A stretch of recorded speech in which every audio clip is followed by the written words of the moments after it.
Ladies and gentlemen, in today's intro, you might have seen a different title for our show. The reason for that is this week we received a letter from none other than Diskogs, the website. Maybe our name was inspired by, but it's a different spelling, so it's an original name. But basically, they reached out with this cease and desist letter, urged us to change our name, otherwise they're gonna sue. It's pretty concerning that someone would dob us in like that. I don't know who would have done this, but yeah, we have a new name. From episode 11 onward, will be known as Disc Den, no longer Diskogs Presents. So that's some breaking news on our front. We had a really great 10th episode on the beach with our special guest Joseph. Here we are, just Jerry and my weekly special guest Christian with Disc Den, and we're very excited.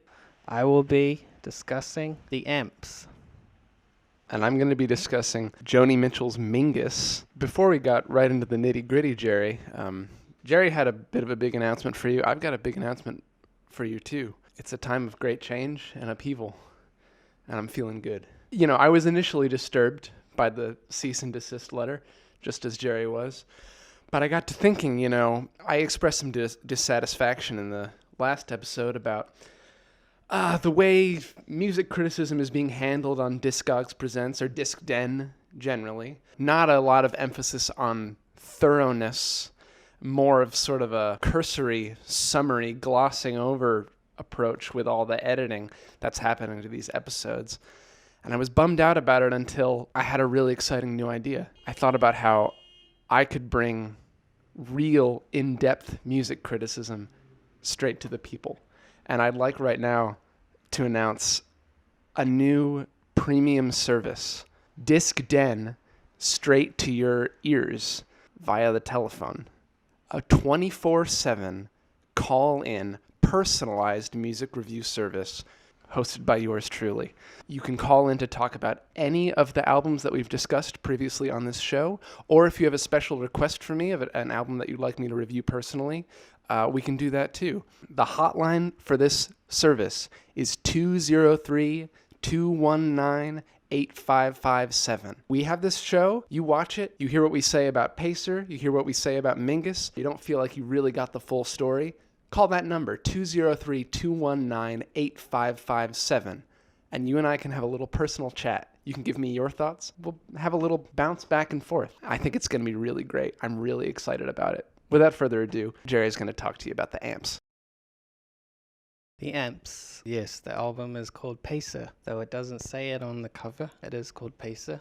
I often forget that. If you're familiar with the Pixies and Kim Deal, who was the bassist in the Pixies, she formed her own band with her twin sister, Callie, called the Breeders. And then the Breeders got pretty big with their hit Cannonball. That album, Last Splash, I actually have it. It's under B. Oh, here it is. This album, Last Splash, actually sold more copies than all of the Pixies albums combined. So this was a huge hit on the alternative rock scene. The fame was too much. Kim Deal decided to just make a totally new band, and this is their album. Their only album, because she just went back to being the Breeders after this one. Listening to it, it's pretty apparent that it's the Breeders. It sounds just like the Breeders, but a bit more simple, a more home quality to this. Like, it's less studio-y. Got lots of good songs, and just sounds chill. It's like a chill album. The cover's chill, just a plug. I really like it. What are your thoughts? So I like the Breeders. I like Kim Deal generally. I love the Pixies. I love the vibe that she brings to the Pixies. She has a very distinctive voice you'd never mistake for anyone else's. And it's a versatile voice, too, that can sing soft and gentle and romantic and can really get quite a gravelly punk rock edge when Kim Deal wants to let it go in that fashion. It really works. But the thing about it is that even though I quite like the Breeders, they're always just at the edge of being boring.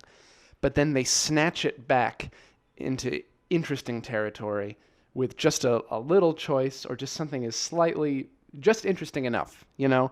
But they're always chugging chords in 4/4 time. There aren't usually a lot of interesting tempo choices. There's some 3/4 songs. There's a 5/4 song on Pod, their debut album, Iris. That's a really good song. I kind of know what you mean. They are kind of a simple rock band, but they do have a little bit of experimentation in their bones. And this one, it's one of the most straightforward ones, and that's why I like it so much. On Last Splash, that's a bit more like conceptualized, kind of like Dark Side of the Moon kind of stuff. But this is just back to basics, almost like a Let It Be kind of album, just getting back to the roots. Well, where I was going with what I was saying was,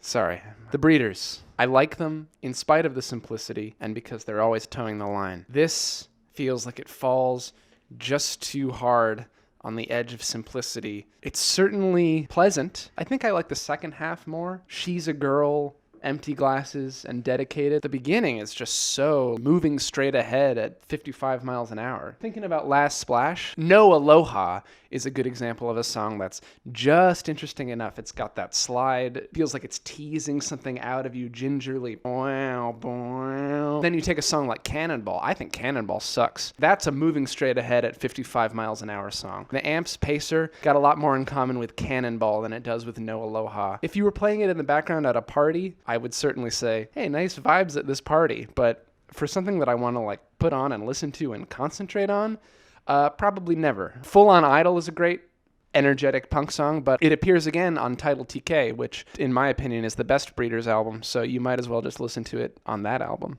I love the last song, Dedicated. Yeah, they're all good songs. One of them, Hovering, appears on a Breeders EP. It has a really kind of off drum beat that just doesn't sound too good, but I like how it's on this. It gives it a more edgy quality. I love this album. I was so excited when I found it at the record shop. Really happy to have this. I listen to it a lot. I'd give it a 10 out of 10. I'd probably give this album a 6 out of 10. If you want to call in the hotline, probably don't call in about this album because I don't have that much to say about it because it's not really very interesting. All right, so that was Pacer. Let's move right along to Mingus. Joni Mitchell. You probably know about her. She's one of the great folk singers, folk guitarists, songwriters of the 20th century, with a large discography, and people are really opinionated about which album is the best one. You get a lot of people saying it's Blue. Some people go earlier, Ladies of the Canyon or Clouds. You got some Hejira lovers out there. You don't meet that many Mingus lovers. And when people heard this, they were like, where are my beautiful, romantic, poetic folk songs? What is this vibey, spacious, experimental music with the sound of howling wolves in the background? I think this album was pretty critically panned at the time of its release, which is just mind-blowing to me because I think it is an absolute gem. There's nothing that sounds like this album that I have heard. There's a lot to say about it. It's a collaboration with Charles Mingus, great jazz bass player, who died very shortly after the recording of this. In fact, he died before this was even released. So this is the last recording that Charles Mingus ever did. Most of the songs are actually written by him. The only musical composition that JONI wrote is The Wolf That Lives in Lindsay, although she wrote all the lyrics and I believe she wrote the vocal melodies too. There's only 6 real songs on this album. The rest of it is all sort of like spoken word interludes, but they're all long songs with a lot of ideas going on in them, even though they sound rather quiet. A big way this album works is by giving you big passages of space, but then suddenly confronting you with a very powerful, condensed musical idea. Such as in God Must Be a Boogeyman, that refrain, God must be a boogeyman. I love that song, God Must Be a Boogeyman. This album has one of the strongest openings. It starts with Happy Birthday. The big room singing Happy Birthday to Charles Mingus, I think. Yeah, it's just really lovely and warm. And then they're like, how old are you? How old are you? And then he says, 55, motherfucker. It feels like you're at the birthday party of Charles Mingus. And then Joni Mitchell's there and she's like, you're 53.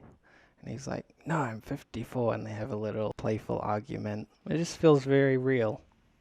And And then it goes into God Must Be a Boogeyman, just an amazing song. And this whole album, they're not like spoken word interludes on normal albums.